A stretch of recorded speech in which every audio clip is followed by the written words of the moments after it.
I might get back to the serve to the receiver. There's no way I can do it in this game. You know.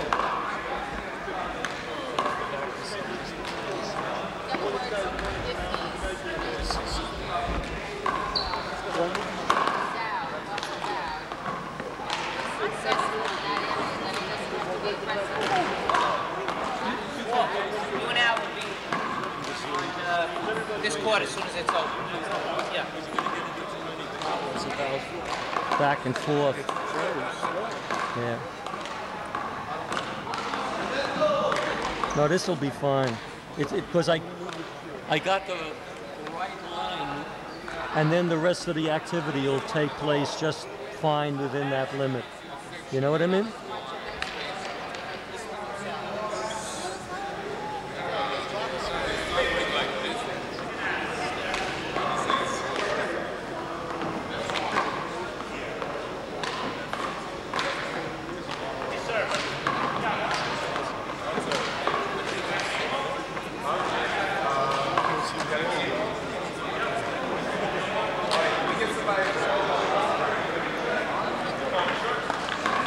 This game you're watching now is part of an ongoing series of national championship doubles competition. We're here at the Atlantic Handball Club, located in the Coney Island section of Brooklyn, just west of the New York Aquarium, Nathan's Hot Dogs, and Astroland with its famed steeplechase park. My colleague today, as usual, is Matthew Paris. Not only is he televising this wonderful game that you're about to witness, but he also asks penetrating handball questions, which keeps me on my toes. I'm Ruby Obert. I've been in the game for over 50 years, so those are my credentials. And I hope with this commentary we'll get an insight into what handball is all about, in addition to seeing the wonderful physical performance of these players.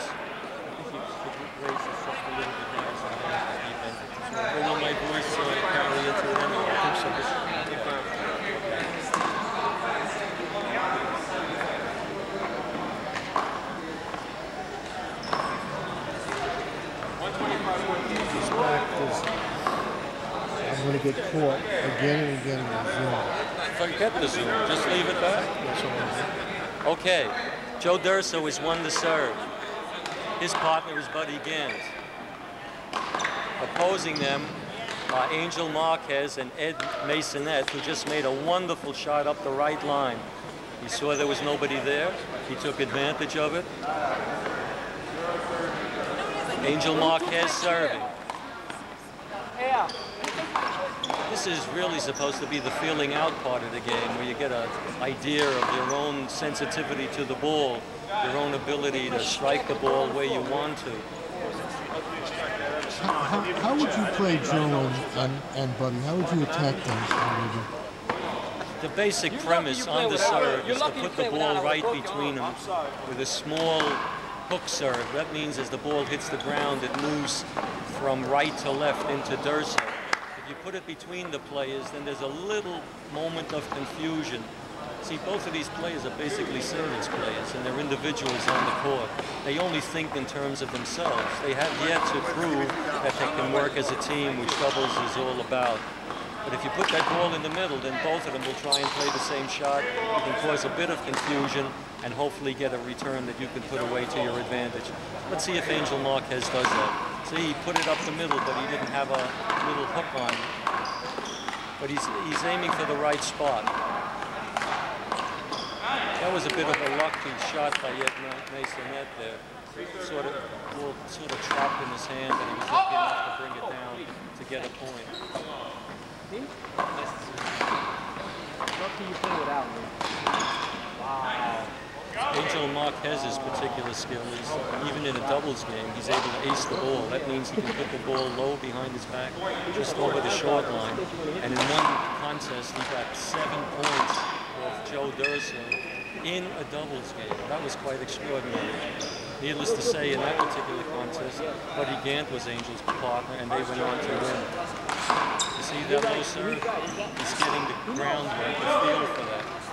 He knows that Durso is tall, so if he puts it right behind his back, he disguises it for a moment, and then he takes advantage by moving in, no matter where the ball winds up on the wall in the return. Angel is a wonderful doubles player.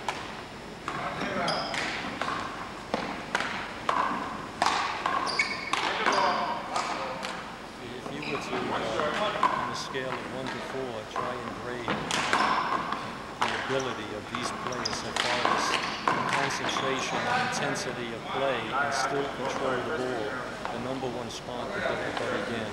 He's the fellow playing in the back. He's on the right side. Durso is his partner. He has ice water in his veins. He just concentrates to the nth degree. Ed Maisonet is showing a nice side of his doubles play too. He's the fellow in the purple, if you can make it out. He's on the left side, in front. Torres-Lonergan is the referee. He's in charge of all the calls, blocks and hinders and things like that. Short line man is responsible for not only seeing if the ball is over the short line and putting play, but also 2 bounce pickups and whether or not a kill shot is good enough. That was a hinder ball. This is quite a run of points that this fellow's coming up with. Well, it's early in the game, but beware that when Durso warms up, he takes charge. The only thing in Maisonet-Marquez and Ed Maisonet's favor is they have wonderful talent, which they exhibit all the time. Very well coordinated, they watch the ball carefully. Durso, on the other hand, sometimes is a little chaotic in his play. But Durso-Gantt, Angel-Marquez, and Ed Maisonet all have that degree of control. And obviously, as I said, Ed Maisonet hit it out. I've seen Marquez have quite a temper. He goes pretty crazy sometimes. That's an interesting point you raised. He is very cool unless the call goes against him, and yet he was right in his own mind that the call was wrong. That's the only time he flares up. He accepts every other call. When he knows deep in his heart, he has a very keen vision. He has a very fine sense of the game.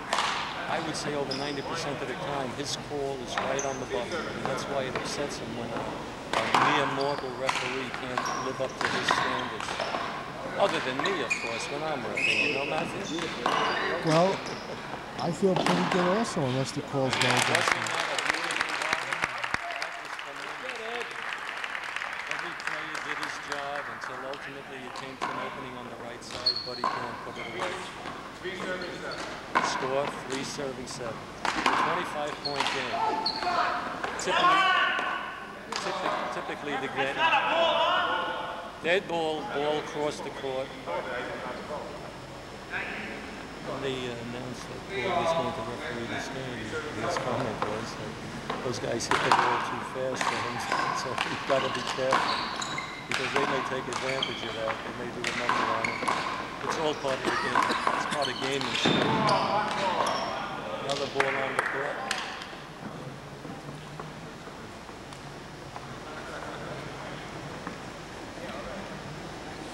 I think Angel Marquez got a haircut, didn't he? He used to look a lot wilder. Well, you should have seen him in the 60s. I think he had an afro in the 60s. He's a wonderful man. He's also an artist. He does great artwork. There's quite a lot of multi-talented individuals in the handball world. I know Joe's a chess player, and he's a humanist. He has a wonderful command of English. The low and the high. Well, 2 out of 3 isn't bad, Matthew. He may have a wonderful command of English in a limited extent, but his grammar is atrocious. Sure, he makes mistakes. Well, I just went the low and the high. He's a romanticist, you know, and spelling is just something irrelevant to the concept. The ability to communicate an idea is fundamental. But those ideas, other than his being related in his own mind, I don't know. This is also the comedy portion. We're supposed to be concentrating on the game, which we'll do from time to time. He seems to have hurt his leg. Joe seemes to have hurt his knee. He's limping a little, isn't he? No, I don't see that. I think at this juncture, he's just about warmed up. And now if anything is to be done, he'll take command, as he usually does. Outside! Doesn't matter, he called. See, this game always falls into something. Durso starts off slowly, the other team takes a lead. He gets his concentration juices going, he gets his skills going. That's illegal before it hits the floor. That's something really good. Kadish-Sylvia, however, in real crisis situations, if the front team were to score a little heavier, he always seems to come through with the key shots. He doesn't miss, he keeps pressure on the opposing team, which is part of the concept of the doubles. He plays a wonderful game. Do you think that his style is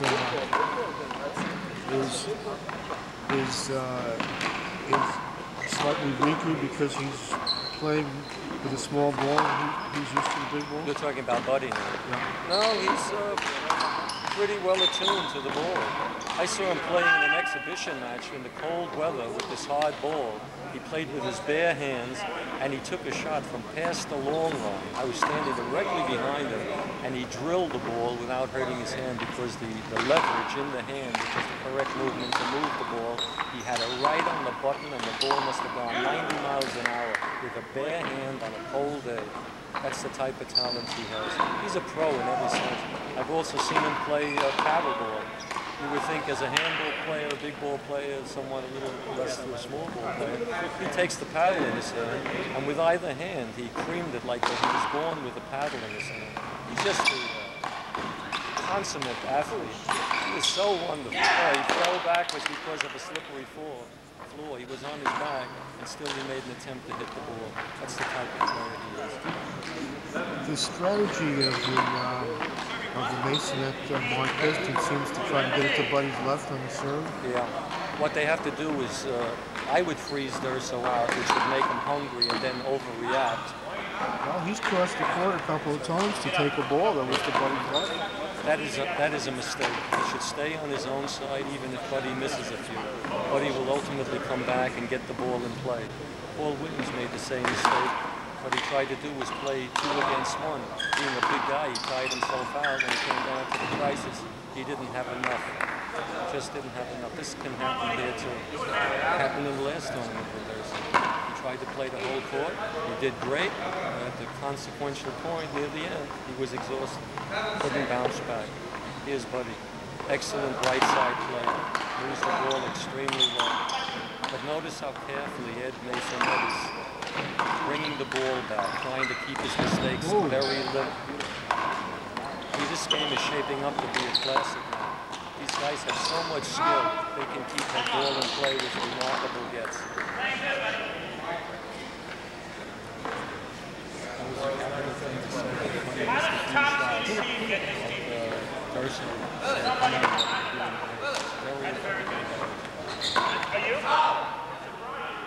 We haven't been keeping track of the score on a point-by-point basis because we're now moving into the area where the game gets critical. Keep in mind it's a 25-point game. So with that in mind, we're not really conscious about the ebb and flow of the early part of the game. We're going to be more interested in the middle game. If there's a big run by one of the teams and there's a big score difference between the players, then what we're going to do is just concentrate more on the players and what's happening rather than on the score. You know, I've heard people say that if you play 25-point games or 3 21-point games, there's room for a certain kind of aesthetic consideration, other considerations outside of getting the point. But I wonder about that. A point that's made at the beginning has the same value as the point at the end. It's almost as if there's a mental distortion. I don't know if I can agree with that, especially if you put it into the context of some players not warming up and get better and better as the game goes by. At the critical point of 13, that's when they're totally warmed up. They really didn't care what happened up until the 13th point. So that ultimately, if the final score is 21-20, then you'll find out that that point was important, but that's too far from the past to have any difference. I like your questions, though, but we're going to have to think some of these through, Matthew.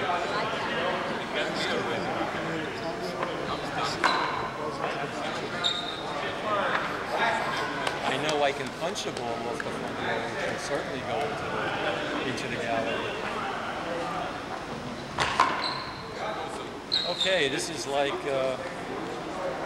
taking account of what's happened so far. Each man in his own mind does it a different way. Durso likes to walk around the court. Ed Maisonet, you see, is very calm. Angel is very calm. And Buddy is using a timeout to change equipment. He wasn't comfortable with his glove. He may not be too comfortable with his sneakers because he slid a little bit. Ed Maisonet slid a little bit too, and as he's coming closer to the camera, notice that his sneakers are fairly worn. You've got to have traction on the indoor court because some of the games will really turn on whether or not you have good footing. Here comes Buddy, he's all warmed up, he made a wonderful serve right to the long line. Ed Maisonet, calm and as confident as always, just keeps bringing that ball back. He's like Torres-Lonergan when he plays the left side in the championship games. Doesn't make a mistake, it's everything back. It's a lot of pressure on the other team. Okay, now we're coming to the great part of the game. Durso serving. He's going to try and put the ball up the middle. He's going to try and dictate the pace of this game. He's going to try and move the ball closer to his body so that Maisonet perhaps won't see some of it.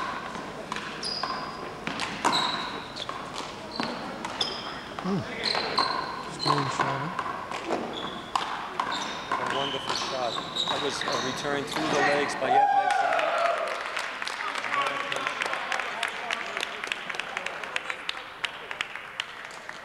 There was a question as to what that kill shot was. There's a little imperfection on the bottom of the wall. The ball hit the wall in the right place because of an imperfection. It stumbled for a while, so it didn't look good, but it was good. Play was called correctly. Marquez up. Durso starting to get a look that he's going to take charge. The other team wisely put the ball to Buddy for a moment to undo that. Okay, one man out, Ed Maisonet serving. Score, 12-11. It's unusually close, even despite the fact that one team had a slight lead. Once the back team gets warmed up, I think they're going to keep moving ahead at a nice, even pace. I think Ed Maisonet at this junction will start to falter so far as the speed of the ball and his ability to get it back. It was wonderful at the beginning when he was in full control of his physical faculties, but a lot of things happened after that.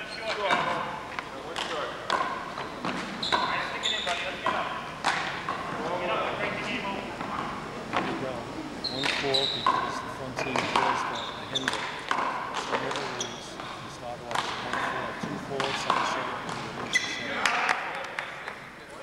same. Can I ask you a little bit? Sure. Can a handball player have the mental concentration in a 25-point game to go through that whole game at the same level of focus? Excellent question. It's like the difference between short-term and long-term memory. Sometimes you need certain stuff for short-term activity, that's for short-term memory. Sometimes you need it for the future. And learning, you need long-term. What happens is there's like different levels of concentration. Even though you concentrate on each shot, like you're not going to miss the ball and what happens is you don't have the pent-up adrenaline, which causes you to be almost at an excitable state for the making of the play. You sort of like fly on a tightrope. He knows he's got to concentrate to stay on the rope, but you find out if you have a level of ease, your chances of staying on the rope are greater than if you get too intense. So you gotta get that perfect blend between that concentration at every stage of the game. Obviously, the champions, they start out a little slower, knowing they're champions, and play the game without a lot of excitement, knowing that they'll win. As soon as some stress comes along by way of the opponent striking and getting some serves, they kick into that second gear, and then they start putting it together. That's the nature of the true champion. Great shot by Durso.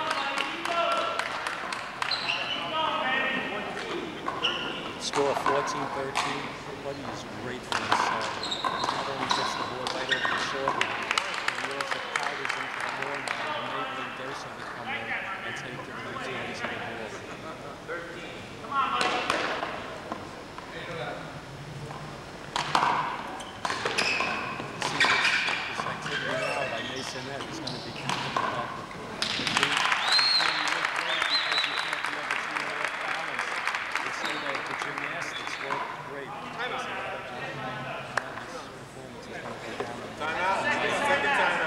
a little beleaguered too, because he knows now he's going to have to do more. And I don't think he can do it by himself.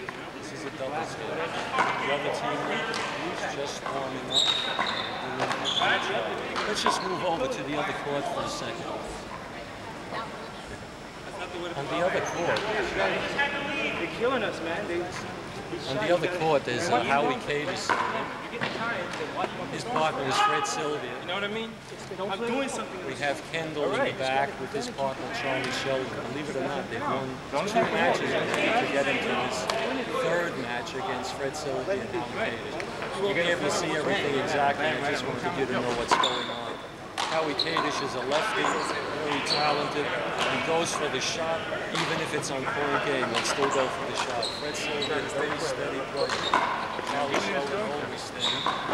And Kendall played the game of his life in the preceding match. He was just beautiful. He was up against hard-hitting Paul Williams. He stayed fighting there toe-to-toe, and he came out with a wonderful, wonderful match.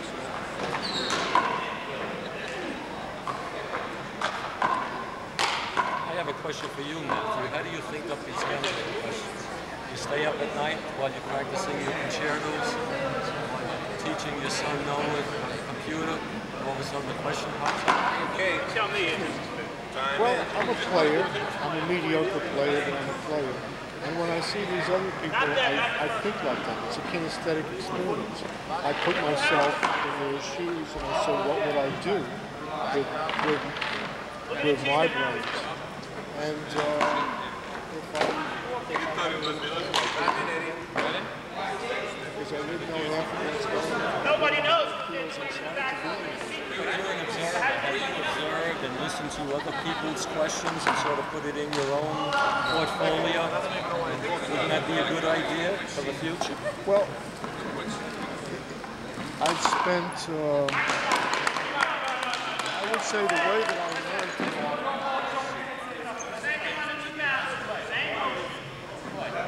Okay, Buddy Gantt is cranking up. The back team looks like they're sort of falling apart. I think they have enough within them to come back, as Ed Maisonet just proved. They're looking at the faces and looking at their condition. It looks like the back team is lagging. It looks like the front team is moving onward. And there's only one problem.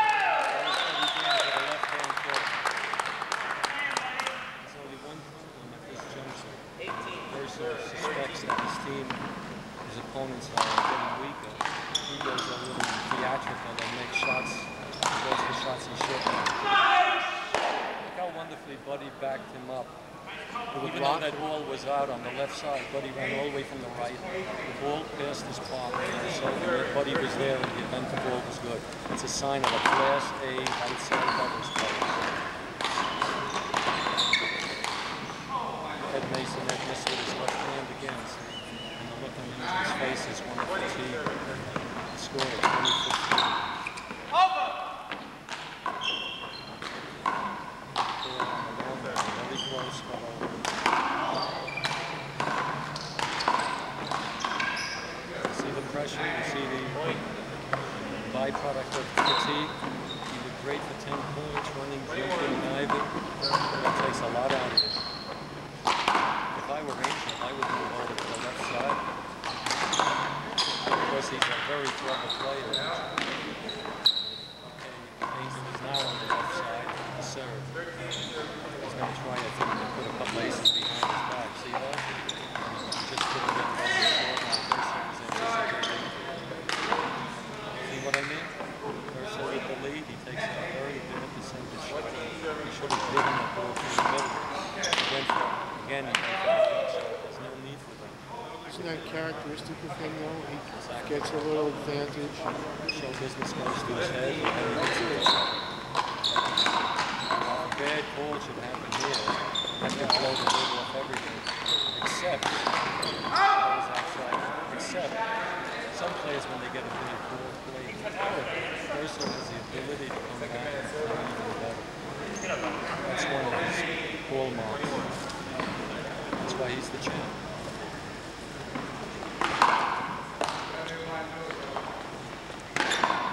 See how Durso subtly put the pressure on there, Maisonet? He had a virtual hand. Instead of letting the ball drop and looking to the right corner, he was looking in front of himself. Even if he would have killed the ball, Durso would have been there to replay. There was Buddy, that ace that I told you. Now he's going to probably pop onto the long line to keep him guessing. Well, he goes for another one. That was a slow pop by Buddy, which is one of the few mistakes he makes. That ball was in by at least 3 inches, including the 1.5-inch white line sideline, which is in playing territory. But Durso didn't mind Buddy losing the serve because that allows him to serve and be the star, which isn't good. The Angel should have switched sides on him. That's where he made his mistake. Now the pressure is on him. He can't handle it, and the game falls apart. What do you think of my predictive skills? I think it's all the better to be a prophet if you have the evidence before you. Well, it's the unfolding panoply of the evidence, but a certain intuition that you just gain by observation over a long period of time, not only playing the game, roughing the game, administering the game, but also watching the game, studying the moves, not merely seeing. Not merely seeing the ball being hit by people. Oh, I guess that's smart. Knowing the meaning of it. What station is this, guy? My back is better than We're back over to the other elimination match. Charlie-Sheldon serving. His partner Kendall. Back team, Sostre-Sheldon and Howie Kadish. Charlie-Sheldon serving. Charlie is known as Charlie Bananas. He has a kind of a weird, almost a spastic style of walking, almost as if he's a comedian. Well, don't use the annotation of bananas to mean something mental. There's a twofold meaning to it. Number one, when he's in competition, throughout the game, he'll take time out to run over to his bag, and he'll have a bite of an apple or a banana or a soup. That's where the Charlie Bananas came in. But then as he got older, the way he approached the game and the opponents changed, so they thought he was going bananas. He wouldn't allow spectators. It was not a great run. He wouldn't allow spectators on the sidelines. He told people to move.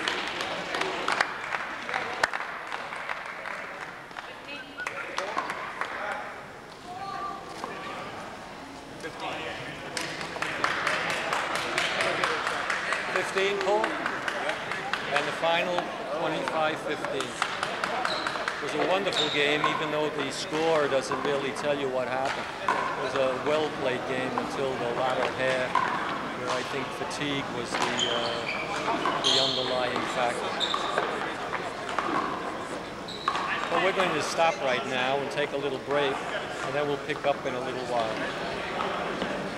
Thank you, Matthew. We'll get at some more questions. Thank you very much. Hey, Matthew, are you still in? Well, I didn't know where else to go. It's cold outside. Well, I know that you were keeping your eye on the camera. You know, these have a tendency to spurt wings sometimes and fly away. So you did a good job. Remember to take the lens cap off, Matthew?